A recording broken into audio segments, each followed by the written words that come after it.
Greetings everyone, and welcome to Anime Night in the Dojo. Today's featured show, My Dress Up Darling, Season 2. Yep, My Dress Up Darling, Season 2, Episode 5. Welcome back to the dojo. I'm Ryu. That's Age. We're back for more Anime Night in the dojo. And, you guys, I got my other channel back. I know I'm saying this on every video, but it's just kind of, I say I don't. So it's just one of those things. And as usual, if you're looking for reaction, it's down there in the description and should be in the first pinned comment, assuming that the post actually goes through. Anyway, excited to get my stuff back, but we're still staying here, like I said when we first started this channel. So I'll have a video explaining what happened with that at some point. But since we are starting Peacemaker this week, we need to get all those recordings done before I do like a random side update kind of deal. So we got some work to do still. So I also did catch up, or not catch up, but reread this like arc of the source material, and it probably should be going at least this bare minimum. I can't imagine that it's going to be over after this episode, but I'd say at least the next 3. So 5, 6, and 7 should be this school arc with them doing the cosplay that they're working on here. Be moving on to the next thing. But we'll just have to see. There's a reasonable amount of stuff that happens in this like school festival arc between the characters and stuff. So bare minimum 2, because it's not going to be 1 episode.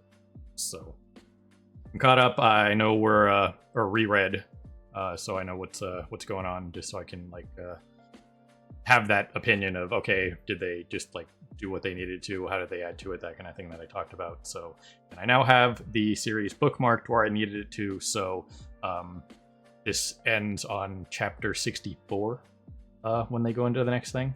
So assuming they don't do something out of order like they did at the beginning of the season, then it is what it is. But again, the stuff at the beginning of the season that was out of order really didn't matter. It was all happening around the same time. So it was irrelevant.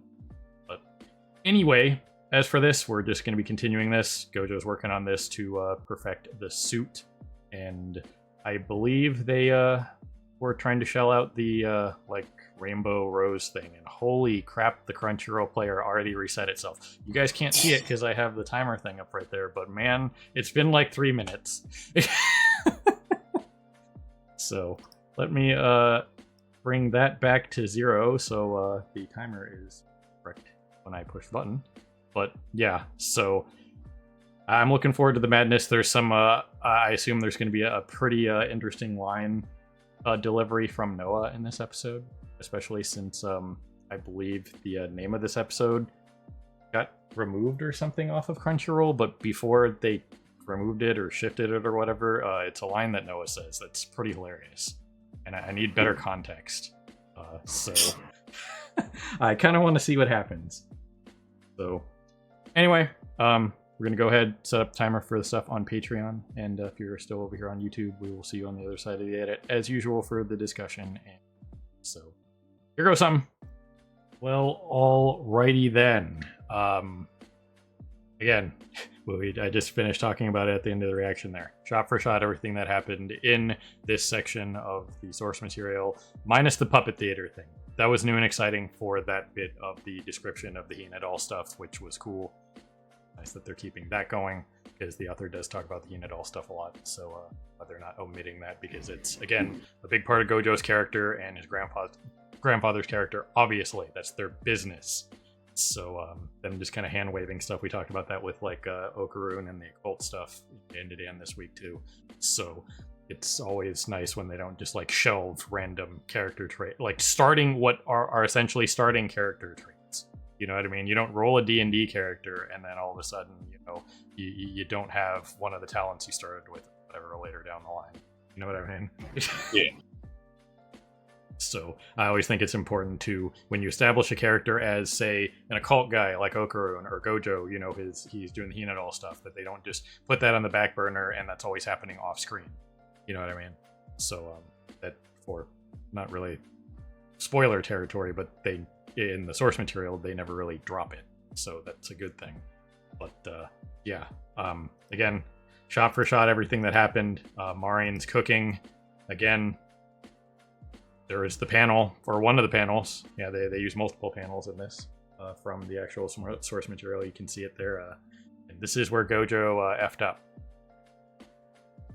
Yeah, he did it to himself. There was a reason why he was cooking all that fish. His fish, generally speaking, is not heavy.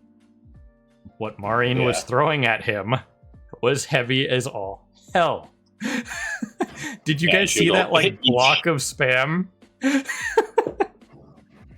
Yeah, literally every day she was just getting heavier and heavier on the ingredients. Yep. Until that last one was literally just a giant plate of meat. Pretty much. It was something Chie from P4 would really... It was like the meat dimension thing. So it never really ended because, there it is. I mean, look at that. That is insane. I can feel the grease seeping through like that triple padded thing right there. It's crazy.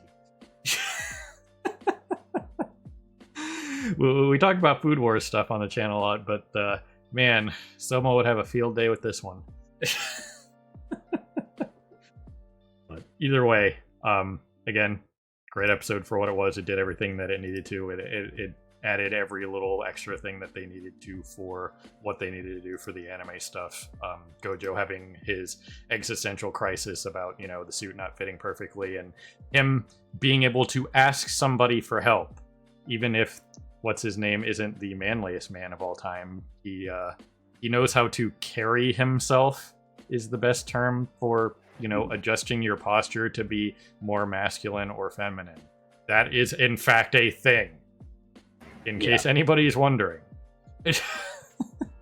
So, that wasn't just like random macho bullcrap. They showed off the stuff that like what Amane was doing to sit more feminine kind of thing. So it's always nice when they do stuff like that. But yes, Gojo said the quiet part out loud and then was subjected to a bunch of random madness. He did it to himself. Again. That's why the rain cloud was following him around, and it wasn't my monitor exploding. The little subtle things in animation in this one were pretty damn good. But again, this did everything that it needed to for all these sequences and stuff like that. The Noah 800 million thing. Yeah, that's exactly what I thought it was, because in the source material, it's a little like... Is she talking about, like, in hypothetical she brought 800 million? Because it was just like like from panel to panel, I was just like, did they mistranslate something? Because, wait a minute, what's happening? But this definitely cleared that up. So, yeah, that was, again, 800 million. It's like bringing 8 million to the club. I don't know how you do that physically. You'd have to be walking around with a serious Archer-style briefcase to pull that off. Maybe you could stuff Pam's body cast with it or something. Typically, either card or bank rolls. Pretty much. Unless you're walking around with a bunch of $10,000 bills, which I don't even think they make those anymore. So, yeah. I just can't fathom just taking $8 million physically anywhere. Unless it's like in poker chips or something, I guess. And then you just like show up the window and the guy's just looking at this like, so do we cash this or do we just off this guy and not lose $8 million? The cover-up lawsuit would probably be way cheaper. So, yeah. Again, I'm enjoying everything they're doing with this. So they're not deviating. They're doing everything that they need to. There's not anything being left out. So again, next episode. Again, it's not really spoilers. It's the school arc. We all know where it's going. It's gonna go where it goes. But and it ends after the big time event with the stuff on stage. But two things that I'm interested in is how they're going to handle the MC situation, because source material, it's hilarious. So I wonder if they're going to get the stereotypical VA for that, because generally speaking, when they like an MC or an announcer, it's always like one of like three people, at least for the English dubs. So Yeah. I'll be interested to see who that is. And then Oh, it should be maybe Gohan. it'd probably just be Gohan, but he's more of like the newsreader guy, like random like just frontline newscaster like David Muir kind of deal. But maybe it will be. Who knows? Yeah, I mean, far more likely it's gonna be freaking like Kid or something. Yeah, Kid. Yeah, like the VA who does Kid Death. He does a lot of those roles. Like he did that one in Comey. You saw Comey. He was the guy who does Kid Death. He's a student of the school, but he was like every time there was like an MC or a like event, he was the announcer and stuff like that. He really does the announce, like him in particular does the announcing stuff really. Like I always complain about this with like sports stuff where like it doesn't matter. Like I can just use the Dodgers don't really have that problem. But just for an example, just pick a sports team. A lot of the ones that have like home teams, not home teams, but like their home announcers, should I say, really phone it in. And we've kind of gone past that era of like people like Bob Uecker, Ben Scully, the Crunchyroll player giving up at 7.5 minutes. A lot of those announcers and that do actual journalism and like put like emotion into it and elevate the moment. You know what I mean? Like, oh man, like Freddie Freeman hit a grand slam to walk it off in the first game of the World Series. That was an epic call. But a lot of the times, even in regular season games, no matter what it is, a lot of these announcers really just phone it in. And it's just like, I'd rather just hear the game sounds. You know what I mean? I know what's happening. I don't need these two guys who are adding no emotion, no anything. Just like, oh yeah, and it's a long fly ball, deep right, and it's gone. Like nothing. You at least be like the Spanish goal guy that loses his mind? I mean, come on.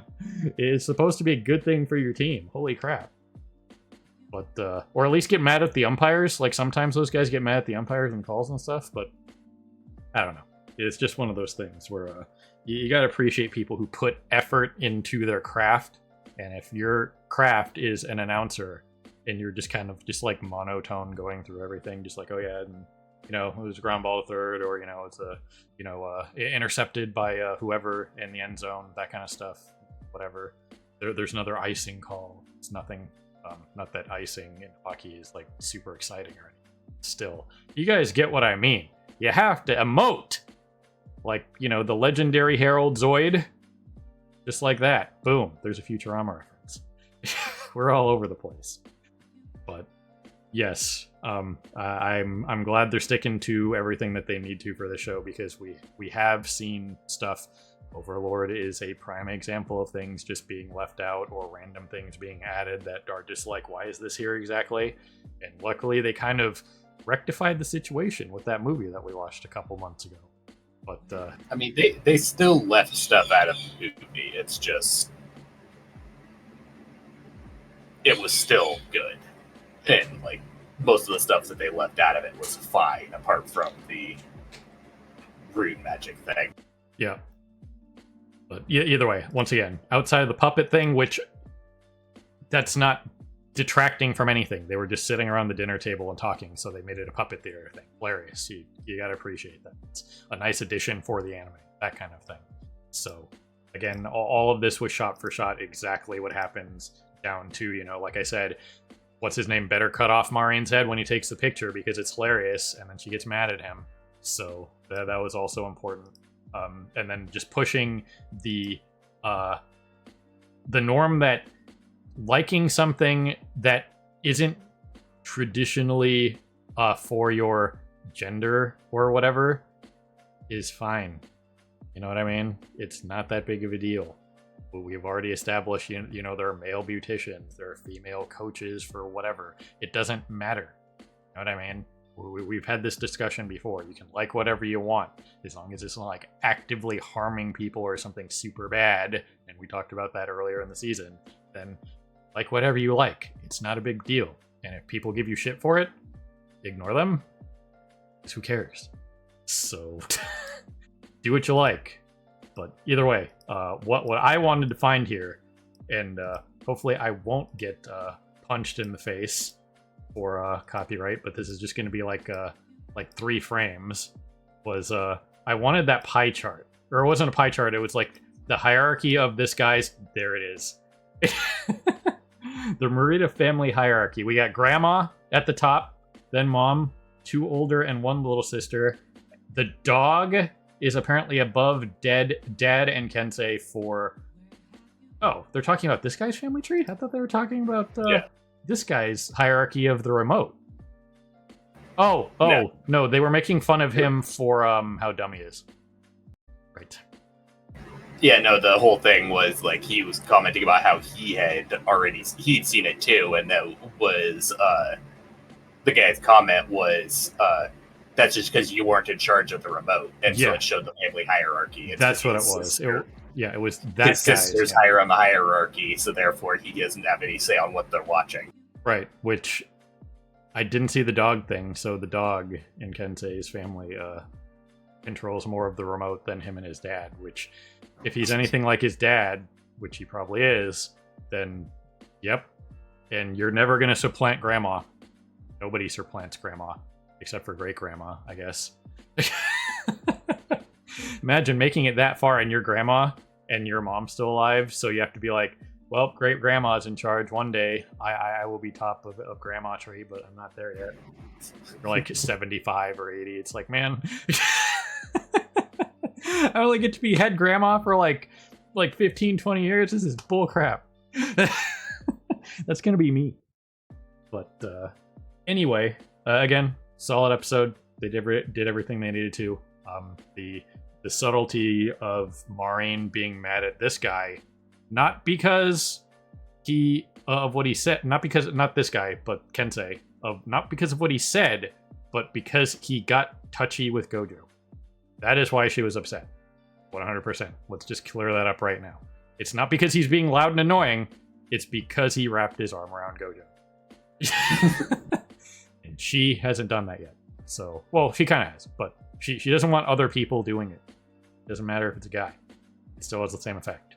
So, anyway, that's all I got for this one. I'm enjoying it. I'm glad they're staying true to what they need to.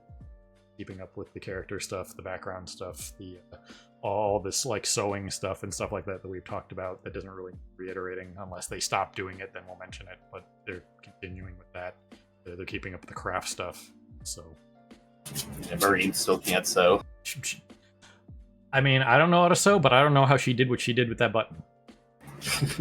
That's one of those things where you just kind of like look at something and go, "How did you do that?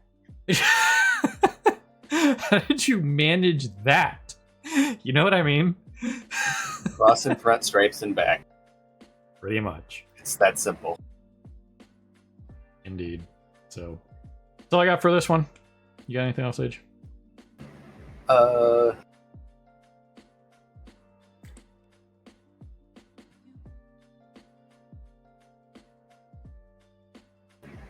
So there wasn't a whole lot to say about this one. Yeah, there's pretty much just prep work for the like the pageant, which should be hilarious in anime form. So yeah, which they did actually specify as well that despite it, in most cases, beauty pageants being predominantly just female, that they are doing a drag queen side of things as well as a drag king. Yep.